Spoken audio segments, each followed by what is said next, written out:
when it was basically proposed that, through various coverings and sleights of camera, that it would be a naked Torrie Wilson on camera, that's when I, scoffed at that idea.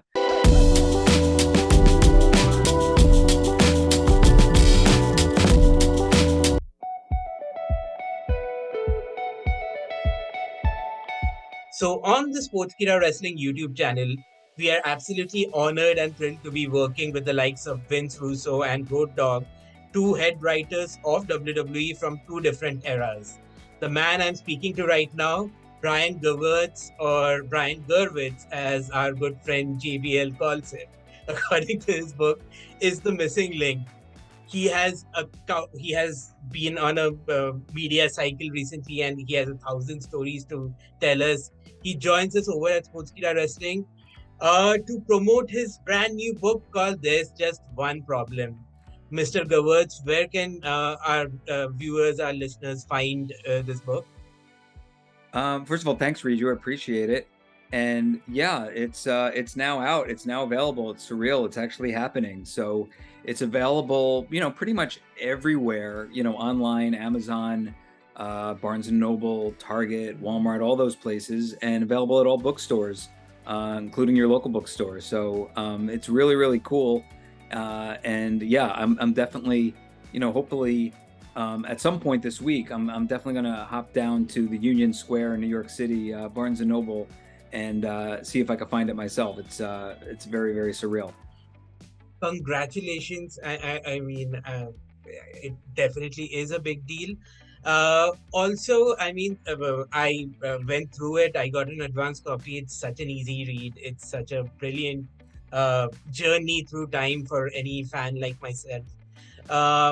The one thing I wanted to ask you immediately after reading the book is you mentioned you do a mean Paul Heyman imitation. Could you do it for our viewers? Well, first of all, thank you, for reading it and enjoying it and everything. It was one of those things, when you work so closely with people. Like, I know I was always, one of those people who could do great imitations of like my friends and people within my orbit. So it wasn't necessarily of famous people, but you work so closely with Paul, and and pretty much everyone, so I'm kind of ramping myself up to get to it, because I'm usually very bad on the spot. But yeah, my Paul was whenever, and I wouldn't do it often, but if I would find myself quoting Paul, like I mentioned in the book, I don't know if you remember, like Jiminy Glick, Martin Short's character from the mid 2000s. So like, if I can have a volley, sir, it would be very much like this over the top demonstrative, somewhat seeped in reality, but not really accurate. It's like my imitations of Paul and people like that. It's kind of like Dana Carvey's George Bush imitation. It's not necessarily sounding exactly like them, but it definitely captures the spirit of them. That was pretty good. I know I shouldn't mention too much of what you have mentioned in the book so as to not give away any spoilers. But I know Bruce Pritchard has also alluded to the fist fight between yourself and Paulie in the writer's room.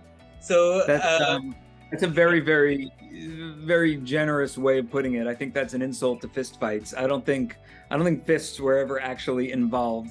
I think, perhaps some light swatting for a few seconds, was the extent of it. But, I'm sorry, I cut you off. Go ahead with what you're going to ask. I mean, the way you described it is probably a little more violent than the way Bruce Pritchard put it. He called it a pinch fight. Was that more accurate? It was, again, the 2002-2004 era of WWE, both on screen and backstage. It was a little bit more Wild West than what we're accustomed to seeing and experiencing today. So yeah, we had the split writers teams. Paul was the lead writer of SmackDown, myself was Raw. And sometimes you work so closely with someone, tensions mount. And yeah, there's an incident. Paul, took offense to something I did, not necessarily unjustified. I'm sure I was, the quintessential wise ass at the time. As you could see by the baseball souvenirs behind me, I've matured so much since then. But yeah, there was some, it's one of those things. And I see Paul backstage now, by the way, at WWE shows. Whenever I go backstage, I always try to go to the Garden or to Brooklyn. If I'm in LA when they're at, whatever the arena is now called in LA, I'll try to see them too. I even saw Paul in the street once, walking back to the subway from a Knicks game. And it's always, there's a lot of love, there's a lot of hugs, there's a lot of like we've been through the wars together kind of thing. There's a mutual respect. There wasn't, Paul got offended, at something I said. He came over, there was a little bit of, that, and then, people broke it up. We summarily got suspended each for a week. Just a regular day at the office in WWE circa, 2002 or whenever it was. But, there's someone, you experience something like that and you're like, well, I guess I'm dead to him. Like, it's going to be awkward or heat whenever I see him next. But it's not like that at all. I love running into Paul backstage. I love seeing what he's doing, with Roman and the Usos and going on with Brock and all that kind of stuff. So, ultimately it's something that, I could laugh about and, write about in the book. Are you enjoying what he's been doing with Roman Reigns and the Usos?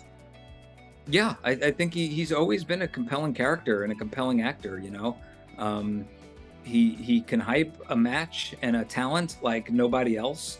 There's a big, I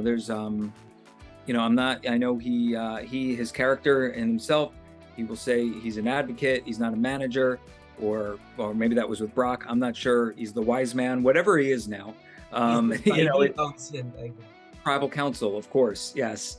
It harkens me back to what I used to like, as a kid, which was back when everybody had a manager, and watching Bobby Heenan, who was, in my opinion, the best to ever do it.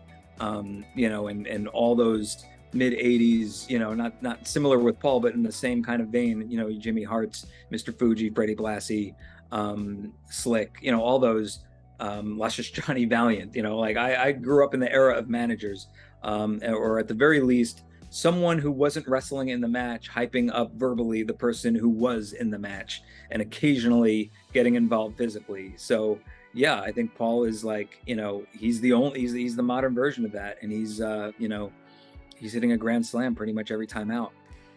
Amazing. So I will only spoil one part of your book, with your permission, but Yeah. Was that really brought up, the fact that Torrie Wilson would appear naked on the program? Oh, that was what Paul's protege at the time was proposing, and that's what kind of precipitated the big confrontation, because we were all led to believe that this was going to be some, high concept, long-term storyline, unbelievable angle. And then when it was basically proposed that, through various coverings and sleights of camera, that it would be a naked Torrie Wilson on camera, that's when I, scoffed at that idea and found it to be ludicrous. And, that form of disrespect is what prompted the pinch fight heard around the world.